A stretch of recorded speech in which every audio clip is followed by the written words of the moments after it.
அம்மன் அருள் TV நேயர்களுக்கு அன்பான வணக்கங்கள். உங்கள் பாரம்பரிய அருள்வாக்கு ஜோதிடர் பாலசுப்ரமணியன். அடியனின் அன்பு வணக்கங்கள். என்றும் குருவழியில் குருவை நேசிப்போம், குருவை போற்றுவோம்.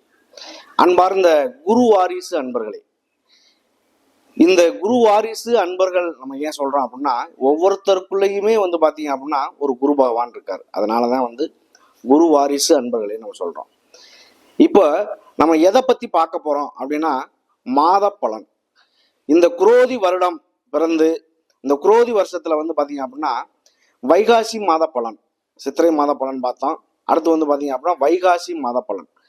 தமிழ் மாதத்துல பாத்தீங்க அப்படின்னா என்னென்ன சுப நிகழ்ச்சிகள் வருது, என்னென்ன அசுபமான நிகழ்ச்சிகள் வருது, இது எல்லாமே பாத்தீங்க அப்படின்னா நல்ல நாள், கெட்ட நாள், கரி நாள், இது எல்லாமே தொடர்ச்சியா பார்க்க போறோம்.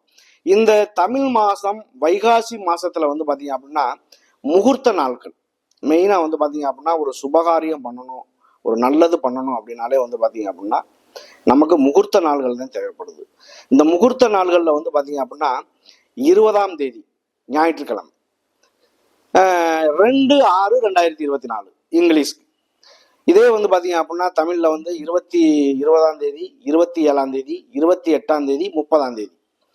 இந்த 4 முகூர்த்தங்கள் பாத்தீங்க அப்படின்னா நல்ல மெயினான முகூர்த்தமா இருக்கு. இந்த முகூர்த்தத்தை நல்ல ஒரு காரியத்துக்கு பாத்தீங்க அப்படின்னா பயன்படுத்துறது ரொம்ப ரொம்ப ஒரு சிறப்பான ஒரு விஷயம். இந்த வைகாசி மாசத்துல பாத்தீங்க அப்படின்னா மெயினா வைகாசி விசாகம் வருது. இந்த விசாக நட்சத்திரங்கிறது பாத்தீங்க அப்படின்னா ஒரு ரொம்ப விசேஷமான, வைகாசி மாசத்திலேயே விசாகம் நட்சத்திரங்கிறது பாத்தீங்க அப்படின்னா ரொம்ப விசேஷமான ஒண்ணு. அதுலயும் அக்னி நட்சத்திரம் ஓடிக்கிட்டு இருக்கு. அக்னி நட்சத்திரம்னா கத்திரி வெயில் சொல்றோம்ல, இந்த கத்திரி வெயில் பாத்தீங்க அப்படின்னா கிட்டத்தட்ட ஒரு 27 நாட்கள் ஓடுது. சித்திரை மாதம் 21ஆம் தேதியே ஆரம்பிச்சிருது. அதாவது 4/5/2024 ஆரம்பிச்சு வைகாசி அதாவது 18ஆம் தேதி முடியுது. 31/5/2024 இந்த கத்திரி வெயில் முடியுது. கிட்டத்தட்ட 27 நாட்கள் இது நடைமுறையில இருக்கு. இது கத்திரி வெயில்ல வெயிலினுடைய தாக்கங்கள் கொஞ்சம் அதிகமாகவே இருக்கும், கண்டிப்பாக இருக்கும். அதுலேயும் பாத்தீங்கன்னா வைகாசி விசாகம் அப்படிங்கிறது பாத்தீங்க அப்படின்னா 22ஆம் தேதி வருது. வைகாசி மாதம் 22ஆம் தேதி வைகாசி விசாகம். இது ரொம்ப பெரிய விஷயம். இந்த குரோதி வருஷத்துல வைகாசி மாசம் 1ஆம் தேதி, இந்த 1ஆம் தேதியில இருந்து 30ஆம் தேதிக்குள்ள ஒவ்வொரு ராசிக்குமே, அதாவது 12 ராசிக்குமே எப்படிப்பட்ட பலனை கொடுக்க போகுது அப்படிங்கிற ஒரு விஷயத்த நம்ம தெளிவா பார்க்க போறோம். அன்பார்ந்த மீன ராசி அன்பர்களே, மீன ராசி காலபுருஷனின் தத்துவப்படி 12வது ராசி. இந்த 12வது ராசிக்கும் உங்களுடைய 10ஆம் இடத்துக்குமான குரு பகவான் பாத்தீங்க அப்படின்னா உங்களுடைய 3ஆம் இடமான சகோதர ஸ்தானத்துல இருக்கார். அவர் இருந்து என்ன பார்வை இடுகிறார், அதனால என்ன பலன், இந்த வைகாசி மாத பலனாகப்பட்டது எப்படி இருக்கும் அப்படிங்கிற ஒரு விஷயத்த விரிவா பார்ப்போம். நீண்ட நாள் பயணம் செய்யக்கூடிய கிரகங்களான சனி பகவான், ராகு, கேது, குரு பகவான் என்ன பலன்களை கொடுப்பார்களோ அதே பலனை மாதக்கோள்களான சூரியன், சந்திரன், சுக்கிரன், புதன், செவ்வாய் 45 நாள் 1.5 மாசம் இந்த கிரகங்கள் என்ன பலனை கொடுத்துரும் அப்படிங்கிறத நம்ம விரிவா பார்ப்போம். இந்த நீண்ட நாள் பயணம் செய்யக்கூடிய கிரகம் கொஞ்சம் கொஞ்சமா என்ன கொடுக்குமோ அதை அப்படியே மொத்தமா கொடுத்துட்டு போயிடுறது இவங்களுடைய வேலை. அப்ப இந்த மாத பலன் அவங்க இந்த 3 கிரகத்தையும் வச்சு பாத்தீங்க அப்படின்னா பெரிய கிரகங்கள் சனி, குரு, ராகு, கேதை வச்சு எடுக்கக்கூடிய கிரகங்கள் வருட பலனாகவும், இந்த மாதத்துல பயணம் செய்யக்கூடிய கிரகங்களான இதை வச்சு எடுக்கக்கூடியது பாத்தீங்க அப்படின்னா மாத பலனாகவும் நம்ம பார்க்கறதுக்கான காரணம் அதுதான். அப்ப இந்த 3-4 கோள்கள் எல்லாமே பாத்தீங்க அப்படின்னா எல்லாமே மாத கோள்களா வர்றதுனால நமக்கு ஒரு சில மாதங்கள் சாதகமா இருக்கிறதுக்கான வாய்ப்பு உண்டு, பாதகமா இருக்கிறதுக்கான வாய்ப்பு உண்டு. அது அவரவருடைய விதியினுடைய அமைவை பொறுத்து. உங்களுடைய விதி ஜாதகத்துல கர்ம வினை என்னவோ அதை மாத்துறதுக்கு யாராலையும் முடியாது. ஆனா இந்த கிரகத்தினுடைய அடிப்படையில நீங்க பிறந்த ஜனன ஜாதகம், பிறப்பு ஜாதகத்துல எந்தெந்த கிரகங்கள் எங்கெங்க இருக்கோ அது சாதகமா இருக்கா பாதகமா இருக்காங்கிறது ரொம்ப முக்கியம்.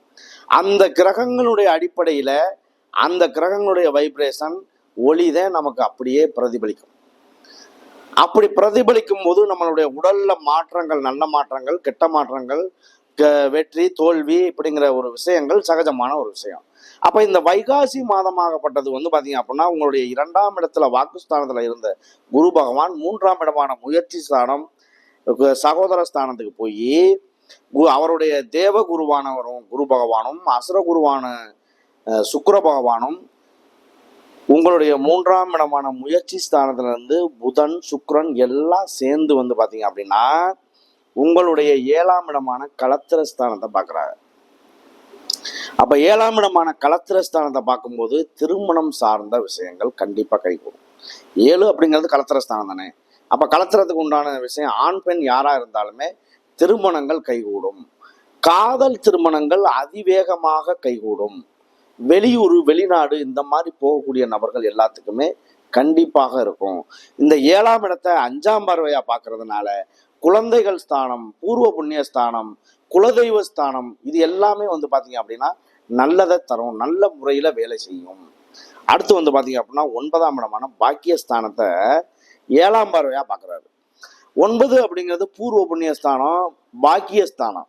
இந்த பாக்கியஸ்தானத்தை வந்து பாத்தீங்க அப்படின்னா அப்பாவின் வழியில் கிடைக்கக்கூடிய பண வரவு செலவுகள், சொத்து சம்பந்தமான பிரச்சனைகள், பங்கு சம்பந்தமான பிரச்சனைகள், இது எல்லாமே நமக்கு சாதகமா கைகூடி வர்றதுக்கான வாய்ப்பு உண்டு. அப்பாவினுடைய சொத்துக்கள் வந்து பாத்தீங்க அப்படின்னா கண்டிப்பா இது வரைக்கும் கிடைக்காது அப்படின்னு நினைச்சிருந்தாலும் கூட உங்களுக்கு கிடைக்கும். வெளியில அதுல கோர்ட்டு கேஸு வம்பு வழக்கு அந்த மாதிரி இருந்தாலும் அது சாதகமா மாறும். பண வரவு செலவுகள்ல கோர்ட்டு கேஸு வம்பு வழக்கு அந்த மாதிரி கடந்த வெளியில குடுக்கல் வாங்கல் பண்ணியிருந்ததா இருந்தாலும் அது சாதகமா மாறுறதுக்கான ஒரு வாய்ப்புகள் உண்டாகும். அப்போ ஏதேனும் ஒரு வழிகளில் நல்லது நடக்கிறதுக்கான வாய்ப்பு உண்டு. இந்த மீனராசிக்கு விரையச்சனி ஓடிக்கிட்டு இருக்கு, அது 2வது பிரச்சனை. விரையச்சனியில சனியினுடைய தாக்கம் வந்து பாத்தீங்க அப்படின்னா 50% இருக்கும். கண்டிப்பாக வந்து வீடு கட்டுறது, வண்டி வாகனங்கள் வாங்குறது, இடம் வாங்குறது, சுபமான நிகழ்ச்சிகள் வீட்டில் காது குத்து இந்த மாதிரி ஒரு விஷயங்கள் எல்லாம் வைக்கிறது, இதெல்லாம் வந்து பாத்தீங்க அப்படின்னா உங்களுக்கு நல்ல ஒரு சாதகமான சூழ்நிலை. காசா கையில வச்சிருக்கீங்களா, அதை வந்து பாத்தீங்க அப்படின்னா சுபமான ஒரு செலவு பண்ணிருங்க. அது அசுபமான செலவா மாறக்கூடாது. ஒரு ஹாஸ்பிட்டல்ல போய் நீங்க செலவு பண்றீங்க அப்படின்னா அது கைக்கு வந்து சேராத முதல்ல, அது அசுப செலவு. சுபமா செலவு பண்றீங்க அப்படின்னா செலவு அப்படிங்கிறது கையில இருக்க காசு என்னவோ செலவு தான். ஆனால் அது சுபமா செலவாகிறதும் அசுபமா செலவு பண்றதும் நம்மளுடைய திறமையை பொறுத்தும் உண்டு, நம்மளுடைய கவனமான செயலை பொறுத்தும் உண்டு. அப்ப இந்த விஷயத்தை பொறுத்தளவுக்கு விரையச்சனி ஓடினாலும் நல்லதா மாறுறதுக்கான வாய்ப்பு உண்டாகும். உங்களுடைய ராசியிலேயே ராகும் செவ்வாயும் இருக்கு. ராகும் செவ்வாயும் 2மே யுத்தக்காரகன். யுத்தத்துல வந்து பாத்தீங்க அப்படின்னா எந்த கிரகம் அதிக டிகிரி வாங்குதோ அது வந்து பலமா இருக்கும். எந்த கிரகம் டிகிரி கம்மியா வாங்குதோ அது வந்து பாத்தீங்க அப்படின்னா தோல்வியை சந்திக்கும். அப்ப பலமான கிரகம் பலத்தை சந்திக்கும், பலவீனமான கிரகம் பலவீனத்தை சந்திக்கும். அப்ப 2மே வந்து பாத்தீங்க அப்படின்னா உங்க 2க்குமே 2ஆம் வீட்டு அதிபதியும் ராகு கேதுக்கு சொந்த வீடு கிடையாது. எந்த வீட்டுல போய் அவங்க அமர்றாங்களோ அது அவங்களுக்கு சொந்த வீடு. எந்த கிரகத்தோட சேர்ந்து அமர்றாங்களோ அவங்க வேலையும் வாங்கி இவங்க தான் செய்வாங்க. இதுதான் அவங்களுடைய வேலை. எல்லா கிரகமும் இந்த மாதிரி சுத்தி வருது அப்படின்னா இந்த கிரகம் இப்படி சுத்தி வரும், ஆன்டி கிளாக் வைஸ். அப்ப இதுதான் அவங்களுடைய வேலை. இந்த மீனராசியை பொறுத்தவரை உங்களுடைய 9ஆம் இடத்தையும் பார்க்கறதுனால நல்ல ஒரு மாற்றம் உண்டாகும். இதை விட பெரிய விஷயம் என்னன்னு 11ஆம் இடமான லாபஸ்தானத்தை பார்க்கறாரு. அந்த 11ஆம் இடமான லாபஸ்தானம் வந்து பாத்தீங்க அப்படின்னா சனி பகவானுடைய வீடான மகரம் வீடு. மகர ராசிக்கு பாத சனி ஓடிக்கிட்டு இருக்கு. அப்ப அந்த தோஷமான இடத்தை கூட சுப கிரகங்களான குரு, சுக்கிரன், புதன், சூரியன் எல்லாமே சேர்ந்து பார்க்கும் பொழுது உங்களுடைய பெரும் பணம் சம்பந்தமான செயல்கள், சொத்துக்கள் சம்பந்தமான விஷயங்கள், இதோடைய வேலையை எல்லாமே சூரியன் தான் வாங்கி செய்வார். சூரியனாக செயல்படுவார், குருவாக செயல்படுவார், சுக்கிரனாக செயல்படுவார், புதனாக செயல்படுவார். சொத்து வாங்க போறீங்க, இதுல வந்து பாத்தீங்க அப்படின்னா ஒரு சுபமான நிகழ்ச்சி நடத்த வாய்ப்பு உண்டு, சுகபோகமான ஒரு வீடு கட்டுறதுக்கான வாய்ப்பு உண்டு.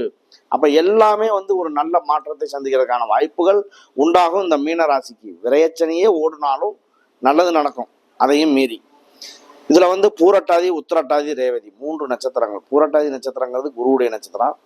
குரு பகவான் வந்து உங்களுடைய ராசியினுடைய அதிபதியே குரு பகவான். அவர் 3ஆம் இடமான முயற்சி ஸ்தானத்துல போயிருக்காரு. அந்த முயற்சி அப்படிங்கிறது வந்து பாத்தீங்க அப்படின்னா உங்களுக்கு முயற்சி அப்படிங்கிறது திருவினையாக்கும், முயற்சி வெற்றி பெற செய்யும். அப்ப எந்த வகையிலையுமே தோல்வியை சந்திக்கிறதுக்கான வாய்ப்பு கொஞ்சம் கம்மியா தான் இருக்கும், எந்த விதமான குறைபாடு இருக்காதுன்னு சொல்லலாம். இதை பொறுத்தவரை இந்த பூரட்டாதி நட்சத்திரம் இருக்கு. அடுத்து வந்து உத்திரட்டாதி நட்சத்திரம், சனி பகவானுடைய நட்சத்திரம். சனி பகவான் வந்து உங்களுக்கு வந்து 11க்கும் 12க்கும் உள்ள அதிபதி. சனி பகவானுடைய நட்சத்திரம் உத்திரட்டாதி நட்சத்திரங்கிறதுனால அவர் 12ஆம் இடத்துல இருக்கிறதுனால சனி பகவானை பொறுத்தளவுக்கு அசுப கிரகம்னு சொல்லலாம். அவர் 12ல விரயஸ்தானத்துல இருக்கிறதுனால அவர் நல்லதை செய்யறதுக்கான வாய்ப்பு உண்டு. அப்போ உங்களுக்கு விரயச்சனியே ஓடினாலும் இந்த உத்திரட்டாதி நட்சத்திரக்காரர்களுக்கு நல்ல ஒரு மாற்றத்தை சந்திக்கக்கூடிய ஒரு காலகட்டமாக மாறுறதுக்கு வாய்ப்பு உண்டு இந்த வைகாசி மாத பலன். அடுத்து வந்து பாத்தீங்கன்னா இந்த ரேவதி நட்சத்திரம். ரேவதி நட்சத்திரம் புதனுடைய நட்சத்திரம். இந்த ரேவதி நட்சத்திரக்காரர்கள் வந்து இந்த குருவுடைய வீடா இருக்கிறதுனால ஆசிரியரா இருப்பாங்க, நல்ல பேச்சாற்றல் கொண்ட ஆசிரியரா இருப்பாங்க, பட்டிமன்ற பேச்சாளராக இருப்பாங்க, தாலுகா ஆபீஸ் இந்த மாதிரி வேலை செய்யக்கூடிய ரெவென்யூ டிபார்ட்மெண்ட்ல அதிகமா இருப்பாங்க, பத்திரப்பதிவுகள் எல்லாமே அந்த மாதிரி இருக்கிறதுக்கான வாய்ப்பு உண்டு. அதுலேயும் வந்து பார்த்தீங்க அப்படின்னா வக்கீல், இந்த மாதிரி குருவுடைய வீட்டில் இருக்கிறதுனால நீதிபதி, இந்த மாதிரிலாம் இந்த புதனுடைய நட்சத்திரக்காரர்கள் அதிகமாக இருப்பாங்க. அதே புதன் வந்து ஒரு ஜாதகத்தில் பலவீனமாகுது அப்படின்னா நரம்பு சம்பந்தமான வியாதிகள், தோல் சம்பந்தமான வியாதிகள் இதெல்லாம் வரும். அப்போ அது பலத்துக்கும் பலவீனத்துக்கும் உள்ள வித்தியாசம் அதுதான்.